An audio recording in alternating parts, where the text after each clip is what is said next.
గలతీ 5వ అధ్యాయం 13వ వచనం. వన్ ఎనదర్, ఒకరికొకరు అని పౌలు అపోస్తలుడే కాదు, ఇతర అపోస్తలుడు కూడా పదే పదే రిపీటెడ్గా చెప్పిన మాట. అన్నిసార్లు వారు రిపీటెడ్గా వన్ ఎనదర్, ఒకరికొకరు అని చెప్పారు అని అంటే అదంత సునాయాసంగా తేలిగ్గా తీసి కొట్టి పారేవేయాల్సినంత సంగతి కాదు. It has some weight and value. అది చాలా విలువ, బరువు కలిగింది ఆ మాట. The things which we have to do mutually, పరస్పరం ఒకరికొకరు చేసుకోవలసిన సంగతి. వారి దగ్గర నుంచే ఆశించి నేను మాత్రం నా దగ్గర నుంచి ఆశించొద్దని చెప్పడానికి వీలు లేని సంగతులు. నా నుంచి మాత్రమే ఇవ్వగలను, నీ నుంచి నాకు అక్కర్లేదు అని త్రోసివేయలేని సంగతులు.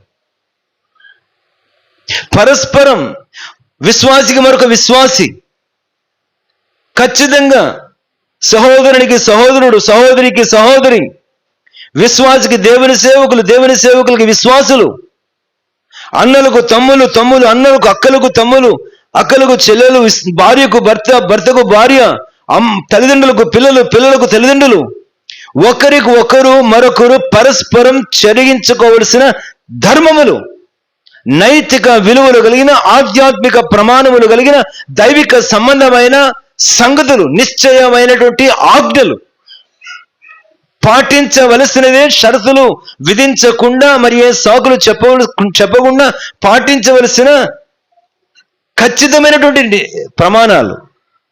ఒకరికొకడు ఇచ్చిపుచ్చుకోవాల్సినటువంటి సంగతులు. మొదటిది గలతీ 5:13, ప్రేమ కలిగిన వారై ఒకనికొకడు ఏమైయుండు, దాసులై యుండుడి. నెంబర్ 1, సర్వ్ వన్ అనదర్, ఒకనికొకడు దాసులై ఉండుడి. రెండవది రోమీయులకు రాసిన పత్రిక 15వ అధ్యాయం. నేను ఏ మాటను కూడా ఎక్కువ వివరించాను, మీకు అర్థం కానంత లోతైన గంభీర మర్మాలు అసలే కాదు. మన నిత్యం ఉల్లంఘిస్తున్నటువంటి ప్రాథమిక సత్యాలు, మనకు బాగా తెలిసి అర్థమై మనం చేయగలిగినటువంటి సామాన్య సూత్రాలు. కాబట్టి దాని కొరకు మళ్ళీ విశ్లేషణలు, వివరణలు, ఏమి ఉదాహరణలు అవసరం లేదు. నీ హృదయాన్ని దేవుని వాక్యం గద్దిస్తే దేవుని దగ్గర క్షమాపణ అడగడానికి సిద్ధంగా ఉండు. మొదటిది ఒకరికొకడు దాసులై ఉండు. రెండవది రోమీయులకు రాసిన పత్రిక 15వ అధ్యాయం 17వ వచనం. రోమన్స్ చాప్టర్ 15:17 చదవాలి త్వరగా.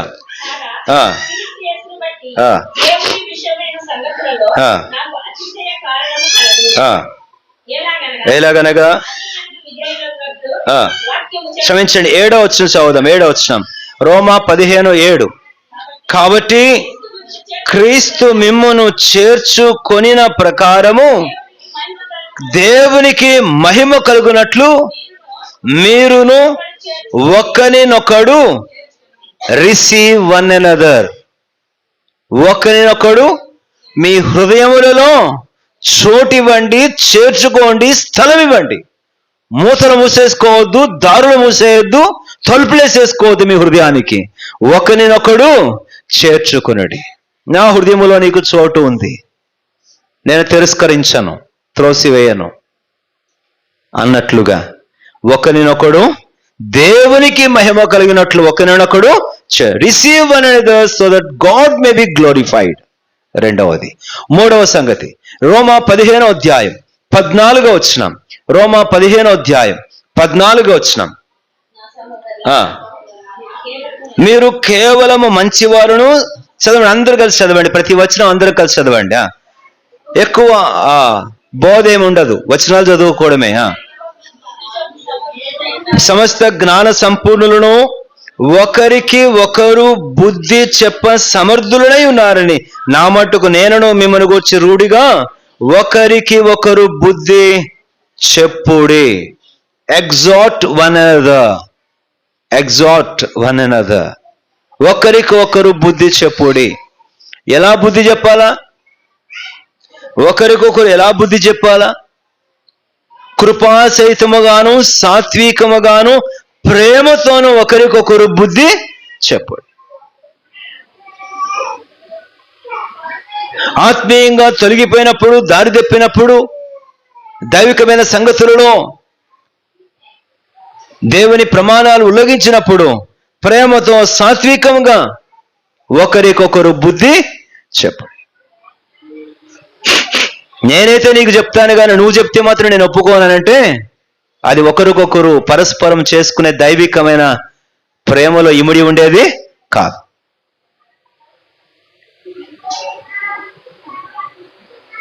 కనుక మొదటిది ఒకరికొకరు దాసులై ఉండుడి. రెండవది ఒకరినొకడు చేర్చుకునుడి. రిసీవ్ అనదర్. Thirdly one another exhort one another. ఒకరినొకడు బుద్ధి చెప్పుడి. నాలుగవది గలతీయులకు రాసిన పత్రిక 5వ అధ్యాయం. గలతీయులకు రాసిన పత్రిక 5వ అధ్యాయము 15వ వచనం. Galatians chapter 5 verse 15. చదవమ్మా, అందరూ కలిసి చదువుదామా? 5:15. అయితే మీరు ఒకరినొకడు కరుచుకొని భక్షించినెడల మీరు ఒకని వలన ఒకడు బొత్తిగా నశించిపోదురేమో చూచుకొనుడి. Do not bite one another. ఒకరినొకడు కరచుకొనకుడి, భక్షించకుడి. దావీదన్నాడు, వారి పళ్ళు ఖడ్గము వలె వాడి అయి ఉన్నవి, వారి నాలుక అది చెప్పడానికి వీలు లేదు, పదునైన విషము కలిగి ఉన్నదన్నాడు. ఒకరినొకడు కరుచుకొని భక్షించదరేమో. ఇక మాట నోట్లని చూస్తే ఇతరులను గాయపరిచేదే, కించపరిచేదే, తూలనాడేదే, విమర్శించేదే. ఇక ఎదుటి వాళ్ళని కరవడం తప్పించి ముద్దించడం మనకు తెలియనేది లేదు.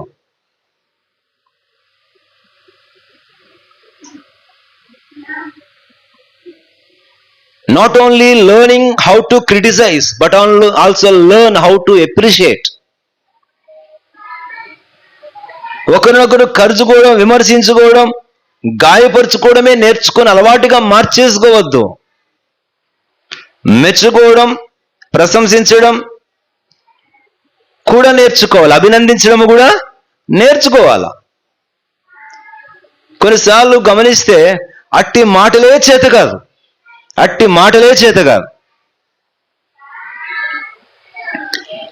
చాలాసార్లు నేను ఒక ప్రాక్టికల్ థింగ్ జ్ఞాపకం చేస్తాను ఓపెన్గా. నేను దేవుని సేవగా 23 సంవత్సరాలు చూస్తూ ఉంటాను. సాధారణంగా ఏం చేస్తారంటే సేవకుడు లేకపోతే సేవకురాలు లేకపోతే నా బిడ్డను పొగడాలా, నా బిడ్డను ముద్దించాలా, నా బిడ్డను ఎత్తుకోవాలని ఉంటారు. కానీ వీరు మాత్రం మరొకరు ఎవరిని కూడా చేరదీయరు. జీవితంలో ఎప్పుడు కనబడదు. ఎక్స్పెక్ట్ చేయడమే కానీ అది మనము ఇవ్వడం మనకి ఎప్పటికీ ఆశించడమే కానీ మనం ఇతరులకు ఇవ్వడం చేతగా. నశించిపోదురేమో మాట గమనించండి. గలతీ 5:15 నశించిపోదురేమో. ఒకడు బొత్తిగా నశించిపోదురేమో. So do not bite one another. ఒకరినొకడు భక్షించకుడి. తర్వాత 5వది గలతీయులకు రాసిన పత్రికలోనే అదే అధ్యాయంలో 5వ అధ్యాయంలోనే 26వ వచనం. ఒకనికొకరము వివాదము రేపకయు, చదవండి, అసూయ పడకయు, వృధాగా అతిశయపడకయు. Don't boast one another. ఒకరికొకరు అసూయపడద్దు, ఒకరికొకరు అతిశయపడద్దు,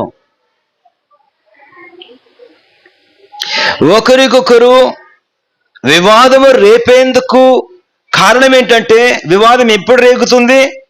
అసూయపడినప్పుడు, అతిశయపడినప్పుడు. ఏం చెప్పండి? అసూయపడినప్పుడు, ఈ రెండు మంచి కాంబినేషన్ అండి. టాబ్లెట్లు ఉంటాయి చూసారా కాంబినేషన్లో. కలహము, వివాదము అనేటువంటి టాబ్లెట్ పేరు టైటిల్ అయితే కాంబినేషన్ ఏంటి? అసూయ 60 mg, అతిశయం 40 mg అనమాట. ఈ రెండు మంచి కలయిక. ఎక్కడ అసూయ ఉంటుంది అక్కడ అతిశయం ఉంటుంది, ఎక్కడ అతిశయం ఉంటుంది అక్కడ. ఇవి ఒకదానికొకటి ఎంత మంచి టిక్ ఫ్రెండ్స్ అంటే ఇవి రెండు అసలు విడిపో. అర్థమవుతుందా మీకు? నేను గొప్ప అని అతిశయం ఎక్కడ ఉంటుందో ఎదుటోడికి ఉన్నదని అసూయ కూడా అక్కడే ఉంటుంది. మన దృష్టిలో మనం ఏదో అయ్యున్నామని అతిశయము, లేదా మన ఇద్దరు లేదు అన్న అసూయ, ఈ రెండు కలగలిసినప్పుడు వచ్చేది ఏం చెప్పండి? వివాదము రేగడం. అయితే అసూయతో లేదంటే అతిశయముతో దానివల్ల పరస్పర వివాదమే గాని పరస్పర సహకారము, ప్రేమ ఉండదు. జాగ్రత్త. విశ్వాసమని చెప్పుకుంటూ, క్రైస్తవులమని పేరు పెట్టుకుంటూ, బైబిల్ చదువుతున్నా అని చెప్పుకుంటూ, పాటలు పాడుకుంటూ, మరి ఆరాధనలు చేస్తూ, సమర్పణలు చేస్తూ, బోధలు చేస్తూ, ఈ జీవితంలో క్రైస్తవ ఆచార వ్యవహారములలో ఆరితేరియున్న నిష్ణాగరిష్ఠులకు వారమని ఎంతగా పేరు ప్రఖ్యాతులు గడించిన వారైనప్పటికీ ఒకరి యందు ఒకరు కలిగి ఉండి అసూయ, ఒకరికి ఒకరు కలిగి ఉండి అతిశయం మూలంగా కలుగుతున్న వివాదాలే విభజనకు కారణాలు. ఇంతుంటే చాలు ఇంత అతిశయం, ఆలకింతుంటే చాలు ఇంత అసూయ. ఇంకేం చేయమంటారు? అయితే మన దూడిపోవాలి, లేకపోతే ఆలు దూడిపోవాలి, అప్పుడు ప్రశాంతంగా ఉంటాం మనం కదా. మనం అతిశయించకుండా ఉండాలంటే మన దగ్గర ఉన్నదేదో ఎగిరిపోవాలా? ఆళ్ళ మీద అసూయ పడకుండా ఉండాలంటే ఆళ్ళ ఎవడైనా కొట్టుకుపోవాలా? అప్పుడు కానీ మన మనసులు శాంతంగా ఉండవు. జాగ్రత్త. బొత్తిగా నశించిపోదురేమో, ఆత్మీయ జీవితం బొత్తిగా నశించిపోతుందేమో, దైవత్వం నీలో బొత్తిగా నశించిపోతుందేమో, దేవుడు నీ యందు కలిగిన ఆనందం బొత్తిగా నశించిపోతుందేమో, దేవుడు నీ కొరకు దాచి ఉంచిన ఈవులు బొత్తిగా నశించిపోతాయేమో, దేవుడు నీ కొరకు ఇవ్వాలనుకున్న ఆశీర్వాదాలు బొత్తిగా కోల్పోదువేమో. దేవుని విడులారా, ఇది వాక్యం. ఇది నీవు నేను సంవత్సరాల తరబడి పట్టుకున్న బైబిల్ చెప్పే సత్యం. ఇది పాటించాల్సిన క్రైస్తవులం, ఇది ఆచరించాల్సిన భక్తులం అండి. మర్చిపోవటం ఎలా? దాట వేసుకుంటే ఎట్లా? ఒకరోజు దేవుని సింహాసనం నిలబెట్టినప్పుడు, ఆయన తీర్పు తీర్చినప్పుడు, ఆయన మనను ఎంచి చూచినప్పుడు, విశదంగా విడమర్చి మన బ్రతుకులను ఆయన ఎండగట్టినప్పుడు, అయ్యో మనం ఆయన ముందు ఏం మెప్పి పొందగలం? ఏ ప్రశంస పొందగలం? ఒకరి యందు ఒకరు అతిశయపడక అసూయ పడకుందాం. Do not envy one another or boast one another. అతిశయపడద్దు. ఏది నీది నాది కాదు. అసూయపడద్దు. అది నీ ఎముకలకు కుళ్ళు. శుక్రవారం ఉదయం ఒక దైవజనుడు బెటర్ ఎవ్రీడే అనే డైలీ డివోషన్ లో టైటిల్, ఆ రోజు వాక్యాంశానికి టైటిల్ బోన్ క్యాన్సర్ అని పెట్టాడు. నాకు టైటిల్ బోన్ క్యాన్సర్ అని రాగానే ఇదేంటబ్బా దైవజనుడు రోగం కోసం వివరిస్తున్నాడా అనుకుని వెంటనే అనుమానం వచ్చి ఓపెన్ చేస్తే, ఏమిటి బోన్ క్యాన్సర్ చెప్పండి, కిందటి వారమే చెప్పాను నేను. మత్సరము ఎముకలకు కుళ్ళు. అసూయ, ఈర్ష్య, ఈ మత్సరం అంతా కూడా ఎముకలకు కుళ్ళు. కాబట్టి జాగ్రత్త. నా ప్రియమైన దేవుని బిడ్డలారా, అమూల్య రక్తంతో కొనబడిన వారులారా, నిత్య దేవునికి సంతానమైన వారులారా, అనంత రాజ్యానికి వారసులైన వారులారా, దైవాత్మను పొందుకున్న వారులారా, దైవాశీర్వాదాలకు వారసులారా, దైవ వాగ్దానాలు నెరవేర్పు కొరకు ఎదురు చూస్తున్న వారులారా, జాగ్రత్త. వాక్యాలు పాటించడంలో ఒకరికొకరు దాసులై ఉండుడి, ఒకరినొకడు చేర్చుకునుడి, ఒకరికొకడు బుద్ధి చెప్పుడి, ఒకరినొకడు కరుచుకొనుకుడి, ఒకరి యందు ఒకడు అసూయపడకయు అతిశయపడకయు ఉండుడి. తిరిగి రండి. తర్వాత మాట చదువుదాం. గలతీయులకు రాసిన పత్రిక 6వ అధ్యాయం, 2వ వచనం. గలతీ 6:2, 6వది గలేషియన్స్ చాప్టర్ 6 verse 2. ఒకని భారమును ఒకడు భరించి ఇలాగు క్రీస్తు నియమమును పూర్తిగా bear one another, bear one, ఒకని భారములు ఒకరు భరించి. సాధారణమే, నేను మొదల నుంచి ఈ మాట తిరిగి తిరిగి చెప్తున్నాను, ఇది పరస్పరమై ఉండాలి, పరస్పరమై ఉండాలా. నా భారం అయితే భరించాలి కానీ అందరూ, నేను మాత్రం ఇంకోళ్ళ భారం భరించడానికి మాత్రం అమ్మో ఎలా? నా జేబు ఖాళీ అయిపోతే ఎలా? నా ట్యాంక్ ఖాళీ అయిపోతే ఎలా? నా పెన్ను ఖాళీ అయిపోతే ఎలా? ఏమండి, నా బ్యాలెన్స్ ఖాళీ అయిపోతే ఎలా? ఒకని భారములు ఒకరు భరించుడి. నీవు ఇతరుల భారములు భరించడం అలవాటుగా చేసుకొని ఉండుంటే నీ భారములు ఇతరులు భరించడానికి కూడా నీవు ఆశించవచ్చు. Unless and until you bear another's burden, no one can bear your burden.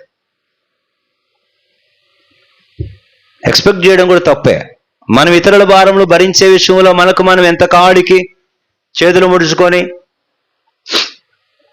తాళాలు వేసుకొని కూర్చుంటే ఇతరులు మనం భారం భరించాలని ఆశపడడం కూడా తప్పే. అయితే విశ్వాసం గుర్తుపెట్టుకుందాం. 6వ సంగతి జ్ఞాపకం చేస్తున్నాను, ఒకరి భారములు ఒకరు భరించుట. One bear one another's burden. ఇది సంతోషం, అది ఆశీర్వాదకరం, అది ఇతరులకు ఆదరణకరం, అది క్రీస్తు నియమం. క్రీస్తు మన భారములు భరించాడు, మనము క్రీస్తు భారములను భరించుట. ఆయన నన్ను ప్రేమించాడు, నేను ఆయనను ప్రేమించుట. ఆయన నా కొరకే ఇచ్చి వేసుకున్నాడు, నేను ఆయన కొరకు ఖాళీ చేసుకునుట. ఆయన నా భారమును ఎంతో భరించాడు, నేను ఆయన కాడిని ఎంతో ఎక్కువ మోయాలి. ఇది క్రీస్తు నియమం. ఇది 6వది. 7వది యోహాను 13వ అధ్యాయం 14వ వచనం. యోహాను సువార్త 13వ అధ్యాయం 14వ వచనం. యోహాను సువార్త 13వ అధ్యాయం 14వ వచనం. 13 జాన్స్ గాస్పుల్ చాప్టర్ 13 వర్స్ 34, 34వ వచనం.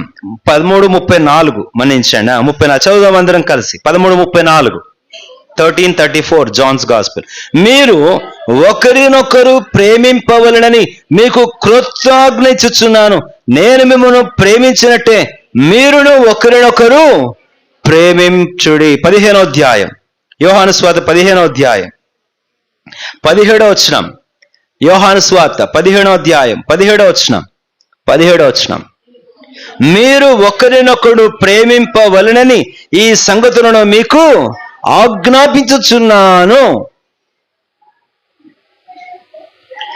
If you expect others to love you, try to love others first. ఇతరులు నిన్ను ప్రేమించాలని నువ్వు ఎదురు చూస్తే మొదట నీవు వారిని ప్రేమించడం నేర్చుకో.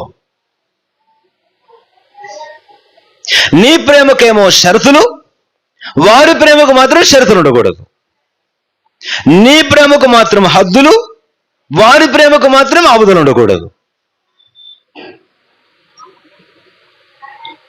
నీ ప్రేమ మాత్రం గువ్వ ఎగిరిపోయినట్లుగా ఎగిరిపోవాలా, వారి ప్రేమ మాత్రం బండ నిలిచినట్టు నిలిచిపోవాలా.